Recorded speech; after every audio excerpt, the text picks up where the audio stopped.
कोई भी एग्जाम देने से पहले बहुत इंपॉर्टेंट होता है कि आप उसके पहले एक सही टारगेट मार्क्स को सेट करें। अब ये टारगेट मार्क्स हम किस तरह से सेट कर सकते हैं, ये आप प्रीवियस ईयर पेपर जब सॉल्व करते हैं या फिर जब मॉक टेस्ट आप देते हैं तो वहां से मोटा मोटा आपको आइडिया लग जाता है कि किस सब्जेक्ट में आप कितने मार्क्स को एक्सपेक्ट कर सकते हैं। अब ये टारगेट मार्क्स को सेट करना कैसे करना है एक तो, और क्यों इसका क्या इंपॉर्टेंस है, वो दोनों चीज हम समझेंगे। एग्जाम्पल मैं आपको देता हूँ अपनी खुद की मार्कशीट से। तो एसएससी सीजीएल की ये मेरी मार्कशीट है। इसमें मैं आपको अपना स्कोर दिखा देता हूँ। तो 4 सब्जेक्ट हैं, एक अपना रीजनिंग, जीएस, मैथ्स और इंग्लिश। इनसे मिलके पहले तो अपना बनता है रॉ स्कोर और फिर अपना आता है नॉर्मलाइज स्कोर। अब जो मार्क्स हैं, जो भी मार्क्स आए हुए हैं वो इररिलेवेंट है। सबसे पहले जरूरी चीज ये कि एग्जाम में जाने से पहले मेरा क्या टारगेट था, मैं किस तरह से उसको सेट करके जाता था, और आप किस तरह से अपने लिए इसे चूज कर सकते हैं। सब्जेक्ट वाइज इसको अपन ब्रेक करते चलते हैं। तो 4 सब्जेक्ट हैं। अगर सबसे पहले रीजनिंग की बात करें तो रीजनिंग में मैं हमेशा ये फील करता था कि यार 3 से 4 ऐसे सवाल हैं जहां पे बहुत ज्यादा या तो वो टाइम कंज्यूमिंग हो रहे हैं, या फिर जो मैथ्स के जो अपने रीजनिंग वाले सवाल रहते थे जहां पे पैटर्न आइडेंटिफाई करके नंबर चूज करना होता था, वो कई बार नहीं हो पाते थे। तो इसलिए मुझे ये तो 100% श्योर था कि यार 3 से 4 मार्क्स हैं जहां पे मुझे लगभग हर पेपर में प्रॉब्लम आती है। तो रीजनिंग के लिए सबसे पहले यहाँ पे मैं आपको लिख के बता देता हूँ मेरा जो टारगेट मार्क्स था। टारगेट मार्क्स मेरे क्या थे? तो रीजनिंग में मैं मान के चलता था कि मुझे टारगेट रखना है अराउंड 42 मार्क्स का आउट ऑफ 50। अब जीएस की बात करें तो जीएस को लेके आजकल बहुत ज्यादा हाइप है। जीएस बिल्कुल भी स्कोरिंग सब्जेक्ट नहीं है। इनफैक्ट कोई भी आप ऐसे एग्जाम उठा के देखिए जहां पे जीएस आता हो, कोई भी एग्जाम उठा के देखिए, वहां का जो कट ऑफ होता है वो 50 से 55% जाता है। तो आप क्यों एसएससी में जबरदस्ती आप इसमें 50 में से 40 45 ऐसे मार्क्स लाना चाहते हैं? वो नहीं हो पाता है, वो फिजिबल ही नहीं है। तो इसलिए जीएस में उटपटांग टारगेट आप सेट करेंगे तो मेहनत भी आपको ज्यादा करनी पड़ेगी और नंबर भी नहीं आएंगे, क्योंकि ऑब्वियस ही बात है लो स्कोरिंग सब्जेक्ट होता है ये। जीएस में जो मैंने ऑब्जर्व किया था अराउंड 25 to 30 के रेंज में मेरे मार्क्स आते रहते थे, तो मैंने इसमें अपना टारगेट सेट कर रखा था अराउंड 28।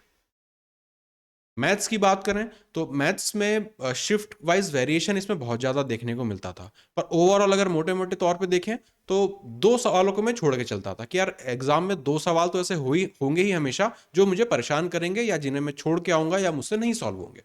तो मैथ्स में मैं अपना टारगेट रखता था 45 का। इंग्लिश इंग्लिश में अगर देखें तो अपना जो ग्रामर वाला पोर्शन है, active passive direct indirect cloze test, ये आसानी से हो जाते थे क्योंकि प्रैक्टिस से ये चीज़ें, इन चीज़ों पर कमांड बनाई जा सकती है। जो टॉपिक परेशान कर सकते थे वो था एक तो वोकेबलरी और दूसरा आपका ईडियम्स और फ्रेजेस, क्योंकि इनमें हमेशा चांस है कि कुछ ना कुछ नया आपके सामने आ सकता है। तो 2 सवाल मैं वहां पे भी छोड़ के चलता था कि यार 2 सवाल ऐसे एग्जाम में डेफिनेटली हो सकते हैं जहां पे मुझे परेशानी फेस करनी पड़ेगी। तो इंग्लिश में भी मैं अपना टारगेट हमेशा रखता था 45। ये था मेरा रियलिस्टिक टारगेट। जब बहुत सारे कुछ मॉक पेपर आप देंगे, प्रीवियस पेपर्स आप सॉल्व करेंगे तो आपको जनरल आइडिया लग जाएगा किस सब्जेक्ट में आप कितना स्कोर कर पा रहे हैं, कहाँ पे कमांड है, कहाँ पे नहीं स्कोर हो पाता, या जो भी चीज़ें। तो ये मेरा टारगेट स्कोर रहता था। अब इसको अगर ऐड करें तो 40, ये हो गया 90, 90 और यहाँ पे 110 और 50, 160। 160 रॉ स्कोर में मान के चलता था कि एग्जाम में मुझे लगभग इतना स्कोर करना है। अब यहाँ पे एक फैक्टर देखो और है, वो है शिफ्ट का वेरिएशन। कोई कोई शिफ्ट आसान होती है तो वहां पे ज्यादा स्कोर करना पॉसिबल होता है, कोई शिफ्ट बहुत हार्ड होती है या कह सकते हैं कैलकुलेटिव होती है, टाइम टेकिंग होती है, तो वहां पे स्कोर आपका कम जाता है।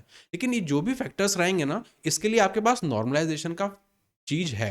तो नॉर्मलाइजेशन से वो चीजें बाद में ऑफसेट हो जाएंगी, तो उसके लिए आपको परेशान नहीं होना है कि आपका रॉ स्कोर बहुत कम चला गया था। ऐसे ऐसे एग्जाम्पल मैंने देखे हैं जहां पे 35-35 नंबर बढ़े हैं।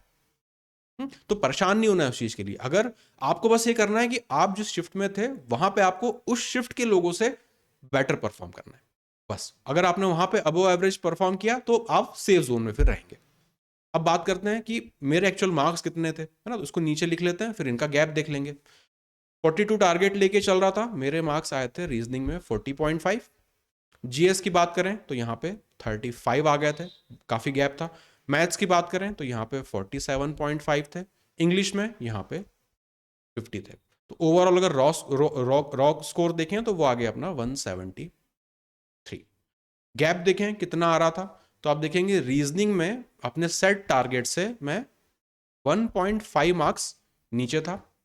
जीएस में यहाँ पर मेरे 7 नंबर ज़्यादा थे अपने टारगेट से, मैथ्स में 2.5 मार्क्स ज़्यादा थे, इंग्लिश में 5 नंबर ज़्यादा थे। तो ओवरऑल अगर आप गैप देखें तो यहाँ पे +13 मार्क्स का डेविएशन था जिसका मुझे एडवांटेज मिला। ओवरऑल अगर यहाँ पे देखें तो अपना टारगेट सेट करके चलने से मुझे यहाँ पे कितना फ़ायदा है। दूसरा देखें, नॉर्मलाइजेशन का क्या बेनिफिट मिला कि मैंने अपने जो भी शिफ्ट थी उसमें बाकी लोगों के कंपैरिजन में अच्छा परफॉर्म किया था। तो उस वजह से आप देखेंगे 173 से, ये तो मेरा रॉ स्कोर था, मुझे मिल गए थे अराउंड 188। एक्चुअल स्कोर जो मेरा एग्जाम में आया वो था 188। अब 200 में से अगर 188 आ रहे हैं तो ये मोर देन इनफ है। अब बात करते हैं आजकल जो ट्रेंड चल रहा है जिससे मैं आपको बचाना चाह रहा हूं कि उस चक्कर में नहीं पड़ना है आपको, वो है 200 में से 200 का। ये इसे आप स्कैम कह सकते हैं, फ्रॉड कह सकते हैं। बेसिकली एक हवाई सपना है ये जो आपको कोचिंग वाले दिखा के एनरोल कराना चाहते हैं या जो भी कुछ कराना चाहते हैं। 200 में से 200 कैसे आ सकते हैं? रॉ स्कोर तो आ नहीं सकता, आएंगे तो ये आपके नॉर्मलाइजेशन के बाद ही। अब नॉर्मलाइजेशन में भी तभी आएंगे जब आप एक्चुअली एग्जाम में अच्छा परफॉर्म कर पाएंगे। क्या जरूरी है 200 लाना? क्या 188 से मेरा काम नहीं चल रहा था? बहुत अच्छा चल रहा था। और कितना चाहिए? इनफैक्ट अगर आप 188 की जगह मान लीजिए आप 175 भी स्कोर ला रहे हैं तो मोर देन सफिशिएंट है।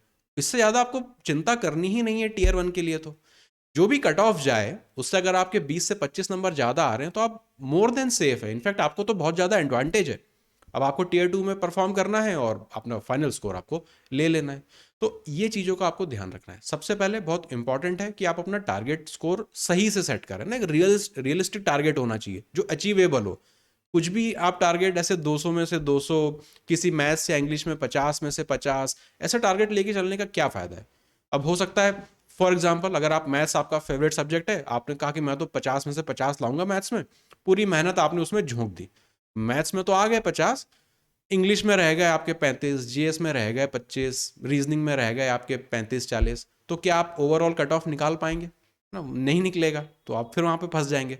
तो किसी एक सब्जेक्ट में आपकी काबिलियत नहीं देखी जाती, यहाँ पे सारे सब्जेक्ट्स का स्कोर मिला के ओवरऑल आप कितना ला पा रहे हैं वो मैटर करता है।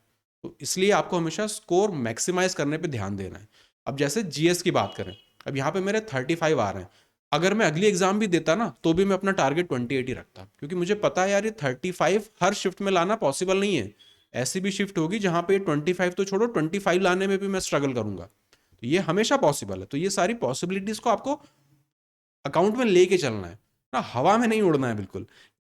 खासकर ये वाली जो चीजें है ना ये डुबा देती, मतलब आप खुद एक टेस्ट पेपर सॉल्व करके देखो, अगर आपके उसमें 150 भी नहीं आ रहे हैं तो क्या आप 200 का टारगेट लेके चलने में कोई समझदारी है? कुछ भी नहीं है। आप एक ट्रैप है ये तो। इस ट्रैप में फंस के आप यकीन मानिए जाने कितने हजारों हजार बच्चे रहते हैं जो टीयर 1 भी नहीं निकाल पाते।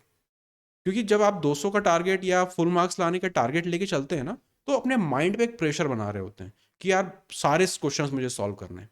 और यहाँ पे मैंने आपको ऊपर भी बताया कि मैं हमेशा कुछ कुछ क्वेश्चंस को तो छोड़ के चलता था, मान के चलता था। मैंने इंग्लिश में 2 क्वेश्चन छोड़े, मैथ्स में 2 क्वेश्चन छोड़ के चला, जीएस में तमाम कम से कम 10 क्वेश्चन छोड़ के मैं अपना टारगेट सेट कर रहा हूँ, रीजनिंग में 4 छोड़ के सेट कर रहा हूँ। छोड़ने का मतलब मैं मान के चल रहा हूँ कि ऐसे सवाल आएंगे, मुझे उनमें उलझना नहीं है, उनको छोड़ के दूसरे सवालों पे ध्यान देना और अपना स्कोर मैक्सिमाइज करना है। यही कारण है कि मैं अपना रॉ स्कोर जो है वो 173 ला पाया। अगर मुश्किल सवालों में मैं फंस गया होता तो 150 भी नहीं आ रहे होते फिर। तो ये इंपॉर्टेंट है। ये टारगेट कभी लेके नहीं चलना है फुल मार्क्स का, किसी एक सब्जेक्ट में फुल मार्क्स का, ये सही चीज नहीं है। आ जाए बात अलग है, जैसे यहाँ पे इंग्लिश में मेरे आ गए तो ठीक है, गुड इनफ। अब अगर मैं अगली एग्जाम भी दूंगा तो भी मैं अपना टारगेट 45 लेके चलूंगा। हवा में नहीं उड़ना है कि एक बार अगर किसी सब्जेक्ट में नंबर आ गए तो हर बार उसी चीज में आप फंसते चले जाए। ये ट्रैप होते हैं, इन ट्रैप से अपने को बच के चलना है।